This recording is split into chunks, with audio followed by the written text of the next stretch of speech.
Good morning everyone. एक बार फिर से आप सभी का क्रेजी जीके ट्रिक के डेली करंट अफेयर की सीरीज में स्वागत है। मेरा नाम है पंकज वैष्णव और आज के इस सेशन में हम 27 दिसंबर के सभी करंट अफेयर को यहां पर डिटेल में डिस्कस करेंगे। एक एक फैक्ट को, एक एक क्वेश्चन को ध्यान से सुनिए। पूरे सेशन को ध्यान से एंड तक रिलैक्स होकर देखिएगा, बहुत ही इंपॉर्टेंट सेशन है। और इसके अलावा देखिए, आप सभी के लिए फ्रेंड्स जनवरी से लेकर दिसंबर 2024 तक के सभी इंपॉर्टेंट करंट अफेयर का महामैराथन क्लास आने वाला है। इस मंथ के एंड में यह आपको मिल जाएगा। डेट मैं आपको बाद में बता दूंगा। 1000 प्लस इंपॉर्टेंट करंट अफेयर 2024 के जनवरी से लेकर दिसंबर तक के यहां पर हमने कंपाइल किए हैं। बहुत ही इंपॉर्टेंट सेशन है, इस एक सेशन को जरूर देखिएगा, क्योंकि आने वाली एग्जाम में 2025 में जो क्वेश्चन आएंगे वो आपको कहीं ना कहीं इसी मैराथन क्लास से देखने को मिलने वाले हैं। तो वेट कीजिए, आपको जल्दी में अनाउंस कर दूंगा कि ये मैराथन क्लास आपको कब तक मिल जाएगी, पर वेट कीजिए। बहुत ही इंपॉर्टेंट क्लास है, बने रहिएगा हमारे साथ। पीडीएफ आपको क्रेजी जीके ट्रिक के एप्लीकेशन पर मिल जाएगी, डेली करंट अफेयर की, वहां से ले लीजिएगा। चलिए, सबसे पहला क्वेश्चन देखते हैं 27 दिसंबर के करंट अफेयर का। दिसंबर 2024 में निम्नलिखित में से किसे राजस्व सचिव के रूप में नियुक्त किया गया? तो हाल ही में दिसंबर 2024 में भारत के रेवेन्यू सेक्रेटरी के रूप में अपॉइंट किया गया है अरुणेश चावला को। आंसर डी यहां पर करेक्ट हो जाएगा। फाइनेंस मिनिस्ट्री के अंतर्गत रेवेन्यू सेक्रेटरी के रूप में अपॉइंट हुए हैं अरुणेश चावला। वैसे अरुणेश चावला की बात करें तो ये बिहार कैडर के 1992 बैच के एक आईएएस अधिकारी हैं। अभी तक 1 नवंबर 2023 से ये फार्मास्यूटिकल सेक्रेटरी के रूप में कार्यरत थे। अब ये रेवेन्यू सेक्रेटरी के रूप में अपॉइंट किए गए हैं सेंट्रल गवर्नमेंट के डिपार्टमेंट के अंतर्गत। इनके पहले आपको पता है रेवेन्यू सेक्रेटरी के पद पर कौन था? ये थे संजय मल्होत्रा। कौन बने हैं ये? आरबीआई के 26वें गवर्नर अपॉइंट किए गए हैं संजय मल्होत्रा। तो संजय मल्होत्रा रेवेन्यू सेक्रेटरी के पद से इधर आए। रेवेन्यू सेक्रेटरी का पद खाली हुआ, तो अब रेवेन्यू सेक्रेटरी के पद पर अरुणेश चावला की नियुक्ति हाल ही में की गई है। डन। सेकेंड क्वेश्चन, साहित्य अकादमी अवार्ड विजेता एम.टी. वासुदेवन नायर का निधन हो गया। एम.टी. वासुदेवन नायर किस भाषा के साहित्यकार थे? तो हाल ही में देखिए, एम.टी. वासुदेवन नायर का निधन हो गया है। बहुत ही फेमस मलयालम साहित्यकार थे, बहुत ही फेमस रहे। साहित्य अकादमी अवार्ड दिया जा चुका है, ज्ञानपीठ अवार्ड जीत चुके हैं एम.टी. वासुदेवन नायर। एज ज्यादा थी, तो बीमारी के बाद, लंबी बीमारी के बाद अब मलयालम साहित्यकार एम.टी. वासुदेवन नायर का निधन हो गया। यह है एम.टी. वासुदेवन नायर। जन्म हुआ है इनका केरला में। केरला में जन्मे हैं प्रसिद्ध साहित्यकार मलयालम लैंग्वेज के। इनका एक उपन्यास बहुत ही फेमस हुआ था कुछ समय पहले, कुछ सालों पहले, जिसका नाम था नोवेल कॉलम। इसके लिए इन्हें 1970 में साहित्य अकादमी अवार्ड से सम्मानित किया जा चुका है। समय समय पर यह नॉवेल सुर्खियों में रहता ही है। तो नोवेल कॉलम के लिए 1970 में साहित्य अकादमी अवार्ड दिया जा चुका है एम.टी. वासुदेवन नायर को। केरला में इनका जन्म हुआ है और मलयालम भाषा के क्योंकि साहित्यकार हैं, तो इनकी रचनाएं, आपको थोड़ा नाम अगर आप देखेंगे ना, तो मलयालम साहित्यकार हैं तो नाम भी वैसे ही। मालुकेट्टू एक साहित्य है इनका। रणथा मुझम, मंजू, कॉलम, असुर, विथु, ये सभी जो रचनाएं हैं कि नोवेल हैं, किसके हैं? तो ये एम.टी. वासुदेवन नायर के हैं। आप तो ये याद रखिए नोवेल कॉलम को, क्योंकि इसके लिए नायर को 1970 में साहित्य अकादमी अवार्ड से सम्मानित किया जा चुका है। ज्ञानपीठ अवार्ड इन्हें दिया गया था 1995 में। ज्ञानपीठ अवार्ड मलयालम साहित्य में इनके योगदान के लिए दिया गया। इंडियन गवर्नमेंट ने एम.टी. वासुदेवन नायर को 2005 में पद्म भूषण से सम्मानित किया था। साहित्य के क्षेत्र में योगदान के लिए एम.टी. वासुदेवन नायर को 2005 में पद्म भूषण दिया जा चुका है और साहित्य अकादमी फेलोशिप दी जा चुकी है 2013 में। फेलोशिप इतनी इंपॉर्टेंट नहीं है, लेकिन ज्ञानपीठ अवार्ड और पद्म भूषण याद रखिएगा। हाल ही में निधन हो गया एम.टी. वासुदेवन नायर, मलयालम भाषा के बहुत ही फेमस साहित्यकार। अगेन मैं आपको बता देता हूं, क्रिसमस और न्यू ईयर की सेल आप सभी के लिए क्रेजी जीके ट्रिक और रूट एप्लीकेशन पर लगातार चल रही है। सभी कोर्सेज आपको बहुत ही अच्छे डिस्काउंट पर अवेलेबल है, इसलिए चेकआउट कीजिएगा। दोनों एप्लीकेशन की लिंक मैंने आपको डिस्क्रिप्शन में दे दी है, वहां से जाकर आप एप्लीकेशन को डाउनलोड कर सकते हैं, प्ले स्टोर से भी डाउनलोड कर सकते हैं। सभी कोर्सेज आपको बहुत ही नॉमिनल चार्जेस में अभी के लिए अवेलेबल है न्यू ईयर तक। इसके अलावा अगर आप 100 आवर्स जीएस का कोर्स ज्वाइन करते हैं तो आपको सिविल सर्विसेज का जो आरंभ बैच है वो 99 रुपीज में यहां पर प्रोवाइड किया जाता है, तो आप इसे भी ज्वाइन कर सकते हैं, अवेल कर सकते हैं। सबकी लिंक मैंने आपको डिस्क्रिप्शन में दे दी है। कोई भी डाउट है तो हेल्पलाइन नंबर आपके लिए है, डिस्क्रिप्शन में भी मिल जाएगा, यहां से भी नोट कर सकते हैं। हमारी सपोर्ट टीम आपकी मदद कर देगी अगर आपका कोई भी हर्डल है, कोई भी आपकी क्वेरी है तो। चलिए अगले क्वेश्चन पर आएंगे। दिसंबर 2024 में प्रेसिडेंट द्रौपदी मुर्मू ने कितने बच्चों को प्रधानमंत्री राष्ट्रीय बाल पुरस्कार 2025 से सम्मानित किया है? तो दिसंबर 2024 में दिए गए, लेकिन ये प्रधानमंत्री राष्ट्रीय बाल पुरस्कार 2025 के लिए हैं। भारत की प्रेसिडेंट द्रौपदी मुर्मू ने हाल ही में प्रधानमंत्री राष्ट्रीय बाल पुरस्कार 2025 17 बालकों को दिया है, मतलब 17 बच्चों को सम्मानित किया गया है इस पुरस्कार से, जो कि 2025 के लिए है। किसने प्रोवाइड किए? भारत की प्रेसिडेंट द्रौपदी मुर्मू ने। इन 17 बच्चों में से 7 तो हैं लड़के और 10 हैं लड़कियां। अब देखिए, इनके नाम नहीं पूछे जाएंगे हमसे एग्जाम में, यहां पर इनके नाम नहीं पूछे जाएंगे, तो हम केवल यह पता कर लें कि पीएम नेशनल चाइल्ड अवार्ड देता कौन है, कौन सी मिनिस्ट्री देती है, कब शुरू किया गया, तो ये बेसिक चीजें हम देख लेते हैं। या कितने वर्ष तक के बच्चों को दिया जाता है। तो यहां पर मैंने आपको कुछ नाम मेंशन कर दिए हैं, आप पॉज करके देख लेना या पीडीएफ में पढ़ लेना, वैसे ये पूछे नहीं जाते। हम डायरेक्टली बात करते हैं प्रधानमंत्री राष्ट्रीय बाल पुरस्कार की। तो बच्चों के लिए भारत का हाईएस्ट सिविल ऑनर माना जाता है प्रधानमंत्री राष्ट्रीय बाल पुरस्कार। 2018 में इसकी शुरुआत की गई थी।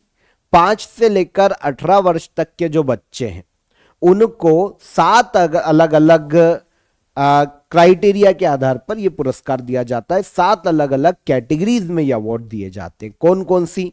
तो सबसे पहला तो ब्रेवरी, बच्चों की बहादुरी का कोई काम किया हो तो दिया जा सकता है। आर्ट एंड कल्चर में योगदान के लिए दिया जा सकता है। 2, एनवायरमेंट, पर्यावरण संरक्षण के लिए काम किया हो। Innovation, science and technology, social services या फिर स्पोर्ट्स। तो ये 7 कैटेगरी है जिसमें 5 से लेकर 18 वर्ष तक के बच्चों को प्रधानमंत्री राष्ट्रीय बाल पुरस्कार से सम्मानित किया जा सकता है। 2018 में इन अवार्ड्स की शुरुआत की गई थी और भारत में महिला एवं बाल विकास मंत्रालय यह अवार्ड प्रदान करता है हर साल। 2024 में 2025 के लिए यह जो अवार्ड है 17 बच्चों को दिए गए, 7 लड़के और 10 लड़कियां। हाल ही में किस देश ने बॉल्ड ईगल को आधिकारिक रूप से देश का राष्ट्रीय पक्षी घोषित किया है? तो नेशनल बर्ड घोषित किया है बॉल्ड ईगल को ऑफिशियली अमेरिका ने। किसने? अमेरिका ने। आपको पता है अमेरिका की यह है बॉल्ड ईगल, यहां पर आप इसकी इमेज देख लीजिए। अमेरिका में जो अमेरिकी सिंबल है उसमें हमेशा से ही बॉल्ड ईगल को यूज किया जा रहा है। इवन 200 से ज्यादा साल से बॉल्ड ईगल को अमेरिकी सिंबल्स पर यूज किया जा रहा है। अमेरिका में यह पावर और स्ट्रेंथ के प्रतीक के रूप में देखा जाता है, लेकिन ऑफिशियली कहीं भी इसे अपनाने के अभी तक साक्ष्य नहीं थे, ना ही ऑफिशियली इसे नेशनल बर्ड कंसीडर किया गया है, ऐसा कोई प्रमाण नहीं है। 200 सालों से यूज कर रहे हैं, नेशनल जो अमेरिका के नेशनल सिंबल्स है उसमें यूज किया जा रहा है, लेकिन ऑफिशियली कभी नहीं अपनाया गया।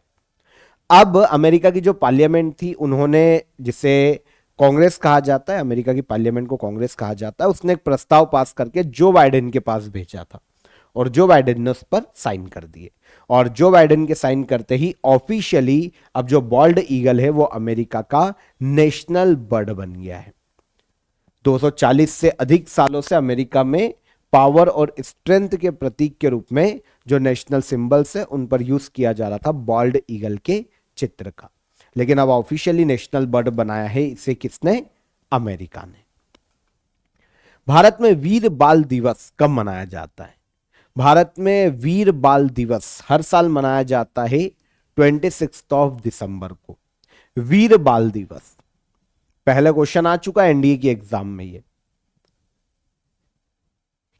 किसके सम्मान में मनाया जाता है? अगर हम ये देखें तो वीर बाल दिवस की बात करें तो 26 दिसंबर को मनाया जाता है। गुरु गोविंद सिंह, नाम सुना होगा, सिख धर्म के जो गुरु रहे हैं गुरु गोविंद सिंह, उनके 4 पुत्रों के बलिदान को याद करने के लिए वीर बाल दिवस के रूप में मनाया जाता है। 4 पुत्र गुरु गोविंद सिंह के, अजित सिंह, जुझार सिंह, जोरावर सिंह और फतेह सिंह, साहिबजादे कहलाते हैं, ये साहिबजादे कहा जाता है।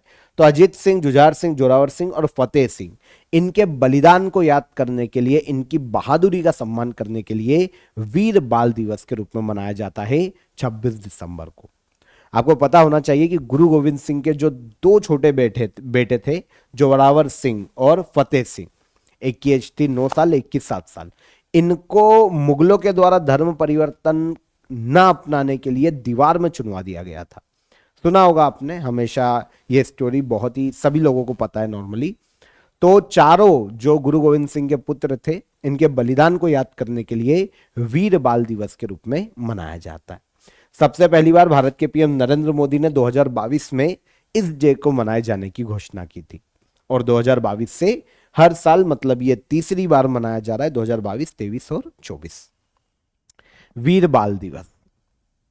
ठीक है, उद्देश्य क्या है? देश का जो यूथ है उसे अपने धर्म के प्रति, सच्चाई के प्रति, न्याय के प्रति या न्याय की रक्षा के प्रति आत्मसमर्पण को बढ़ाने के लिए हर बच्चे में मनाया जाता है वीर बाल दिवस। सबसे पहली बार मनाया गया था 2022 में 26 दिसंबर को, तब से हर साल मनाया जाता है। वॉल स्ट्रीट जर्नल ने भारत के किस राज्य को go to global destination for 2025 सूची में शामिल किया है? तो वॉल स्ट्रीट जर्नल, इसने भारत के मध्य प्रदेश राज्य को go to global destination for 2025 की लिस्ट में जगह दी है। मध्य प्रदेश को, भारत का एकमात्र राज्य जिसको इस लिस्ट में अभी शामिल किया गया 2025 के लिए, मध्य प्रदेश राज्य। आपको पता है वॉल स्ट्रीट जर्नल क्या है? अमेरिका का एक प्रमुख समाचार पत्र है। इसने मध्य प्रदेश राज्य को go to global destination for 2025 सूची में शामिल किया है। ठीक है, मध्य प्रदेश राज्य में, क्योंकि देखिए 3 यूनेस्को साइट्स देखने को मिलती है, काफी सारी वाइल्ड लाइफ सेंचुरी है, नेशनल पार्क देखने को मिलते हैं, नेचुरल ब्यूटी मध्य प्रदेश की पूरे देश में लोगों को आकर्षित करती है। तो इन सभी के आधार पर वॉल स्ट्रीट जर्नल ने जो go to global destination for 2025 की लिस्ट जारी की, उसमें एकमात्र जिस भारतीय राज्य को शामिल किया गया वो मध्य प्रदेश है।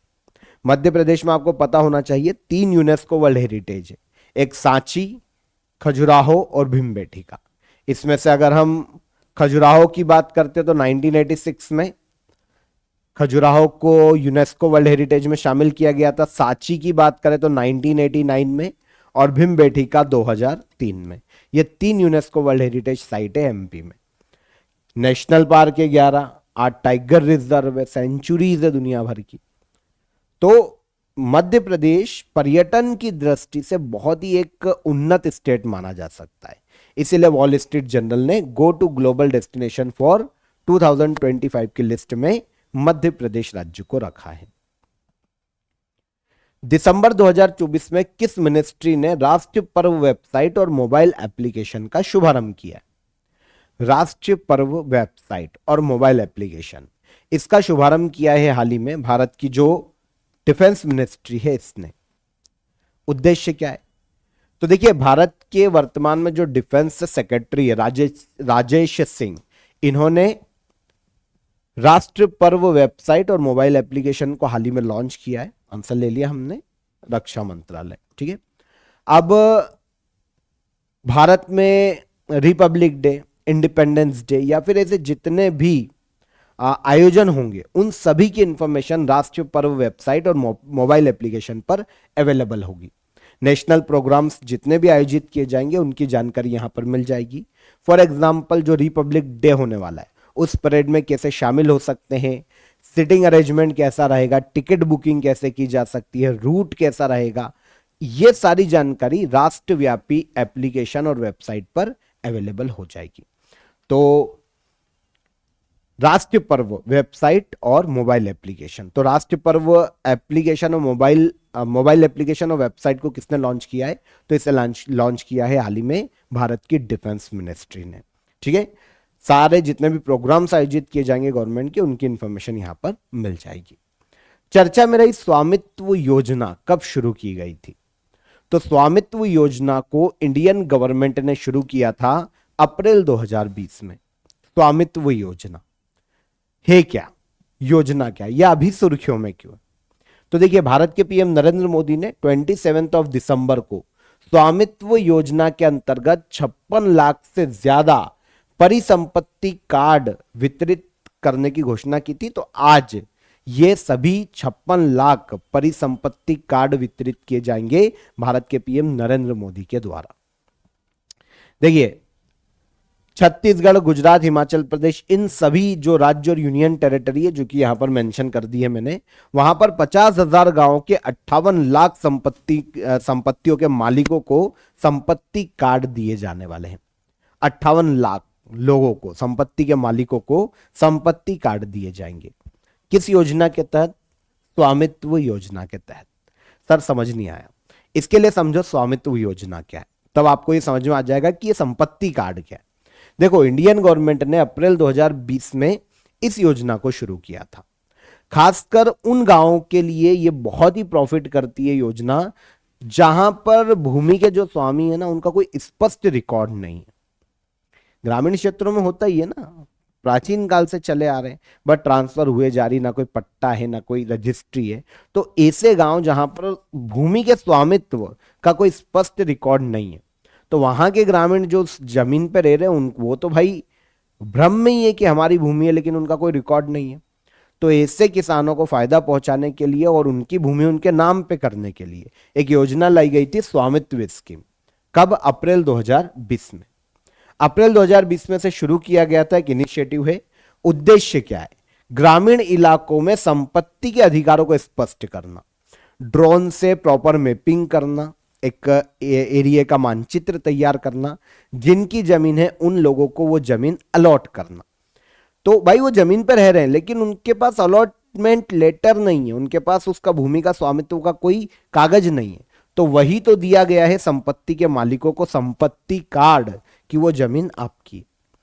ठीक है, तो भारत के पीएम नरेंद्र मोदी आज 27 दिसंबर को 56 लाख से अधिक परिसंपत्ति कार्ड वितरित करेंगे उनके मालिकों को। ठीक है, यह योजना खासकर उन रूरल एरिया में चलाई जा रही है जहां पर भूमि का स्वामित्व स्पष्ट रिकॉर्ड के रूप में नहीं देखने को मिलता।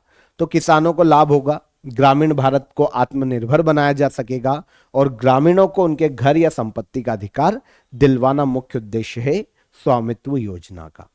कब लाई गई थी? अप्रैल 2020 में। हाल ही में एसाके वालू एके किस देश के पीएम के रूप में चुने गए? एसाके वालू एके ये नए पीएम बने हैं टोंगा देश के। नाम पहली बार सुना है क्या? टोंगा। लोकेशन देखो, लोकेशन का है प्रशांत महासागर में द्वीपों के रूप में एक देश देखने को मिलता है। अगर हम ऑस्ट्रेलिया से चलें तो पूर्व में हमको देखने को मिलेगा, और प्रशांत महासागर में देखें तो ये दक्षिण पश्चिम एरिया में देखने को मिलेगा। टोंगा एक देश है प्रशांत महासागर में, है ना। हाल ही में यहां पर नए प्राइम मिनिस्टर के रूप में एसाके वालू एके की नियुक्ति की गई है।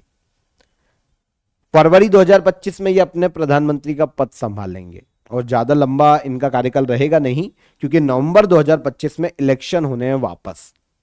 अभी ये अपॉइंट क्यों हुए? क्योंकि टोंगा के जो वर्तमान पीएम थे स्याओसी तोवालेनी, इन्होंने अपने पीएम पद से रिजाइन कर दिया था। तो इनके रिजाइन करने के बाद एसाके वालू एके पीएम बन गए टोंगा के। फरवरी 2025 में ज्वाइन करेंगे और ये नवंबर 2025 तक अपने पद पर रहने वाले हैं। ठीक है, फरवरी 2025 से नवंबर 2025 तक, फिर इलेक्शन होंगे और फिर जो भी जीतेगा उसके बारे में तब देखेंगे। Tonga south western Pacific ocean में लगभग 170 आइलैंड का एक देश है। इसकी कैपिटल है नुकु आलोफा और ऑफिशियल करेंसी यहां पर कहलाती है पांगा। जैसे हमारे यहाँ रुपया चलता है वहां चलता है पांगा, टोंगा की ऑफिशियल करेंसी। 26 दिसंबर को पीएम नरेंद्र मोदी ने सुपोषित ग्राम पंचायत अभियान का शुभारंभ किया है। सुपोषित ग्राम पंचायत अभियान का मुख्य उद्देश्य क्या है? वैसे नाम से समझ में आ जाएगा अगर आप ऑप्शन देखेंगे तो। सुपोषित ग्राम पंचायत अभियान का उद्देश्य है ग्रामीण क्षेत्रों में पोषण और स्वास्थ्य में सुधार करना। ऑब्वियसली बात है, सुपोषित ग्राम पंचायत कैंपेन, ग्रामीण क्षेत्रों में पोषण और स्वास्थ्य में सुधार करना इस योजना का मुख्य उद्देश्य है, इस कैंपेन का मुख्य उद्देश्य है। भारत के पीएम नरेंद्र मोदी ने हाल ही में सुपोषण ग्राम पंचायत अभियान का शुभारंभ किया है 26 दिसंबर को। उद्देश्य ग्रामीण क्षेत्रों में पोषण और स्वास्थ्य में सुधार करना, न्यूट्रिशन और हेल्थ का स्तर बढ़ाना, ग्रामीण क्षेत्रों के लोगों में न्यूट्रिशन के लिए जितने भी बेसिक इंफ्रास्ट्रक्चर चाहिए उसको मजबूती प्रदान करना और कुपोषण से लड़ने के लिए अलग अलग कम्युनिटीज को एक साथ सक्रिय रूप से लेकर आना और 2047 तक भारत को विकसित भारत के साथ साथ एक हेल्दी इंडिया के रूप में बनाना मुख्य उद्देश्य है सुपोषण ग्राम पंचायत अभियान का। हाल ही में भारत के पीएम नरेंद्र मोदी ने इसका शुभारंभ किया है। ग्रामीण क्षेत्रों में पोषण और स्वास्थ्य में सुधार करने के लिए यह योजना लाई गई है। ठीक है, 27 दिसंबर के सभी करंट अफेयर यहां पर हमने समझ लिए। अब हम आएंगे लास्ट डे के करंट अफेयर को रिवाइज करेंगे। क्वेश्चन आंसर ले लेते हैं। पीएम नरेंद्र मोदी ने केन बेतवा लिंक परियोजना का शिलान्यास किया। किन दो राज्यों की संयुक्त परियोजना है? तो केन बेतवा लिंक परियोजना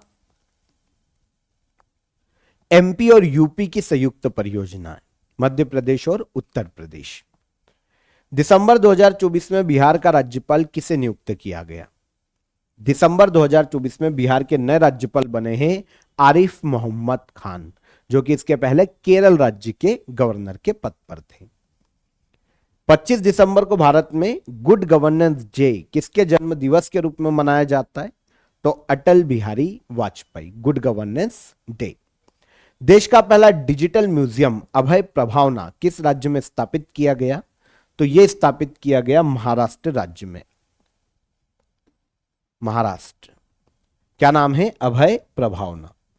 86th सीनियर राष्ट्रीय बैडमिंटन चैंपियनशिप 2024 में पुरुष एकल का खिताब किसने जीता है?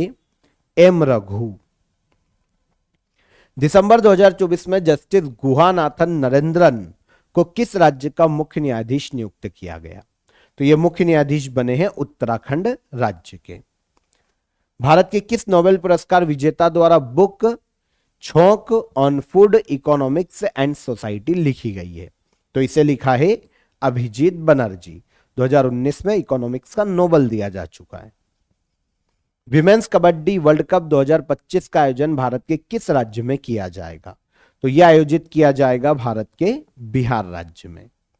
हाल ही में भारत के पहले बायो बिटुमेन राष्ट्रीय राजमार्ग का इनॉग्रेशन किस राज्य में किया गया?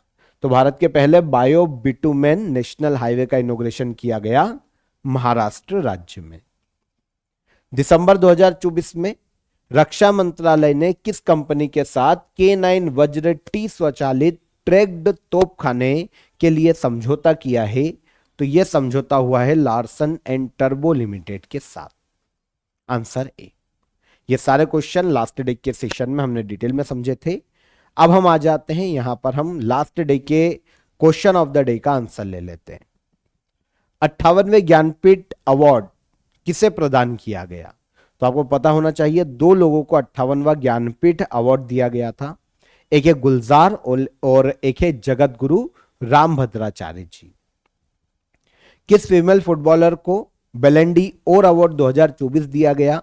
तो यह है एटाना बोनमाटी, स्पेन की फुटबॉल खिलाड़ी। और रतन टाटा को पद्म विभूषण कब दिया गया था? तो रतन टाटा को पद्म विभूषण दिया गया 2008 में। ये तीनों क्वेश्चन के हमारे आंसर हो गए। अब आज के लिए question of the day, neutron की खोज का श्रेय किसे दिया जाता है? भारत के वर्तमान विदेश सचिव कौन है? और स्टाफ सिलेक्शन कमीशन मतलब एसएससी का चेयरमैन हाल ही में किसे नियुक्त किया गया था? तीनों ही क्वेश्चन के कमेंट में आंसर कीजिएगा। सेशन कैसा लगा ये भी बताइए। सेशन पसंद आया हो तो वीडियो को लाइक और शेयर कर दीजिए। चैनल पर पहली बार आए हैं तो चैनल को सब्सक्राइब कर लीजिए। फिर मुलाकात करेंगे नेक्स्ट डे के करंट अफेयर में। तब तक अपना ख्याल रखिए। जय हिंद, जय भारत।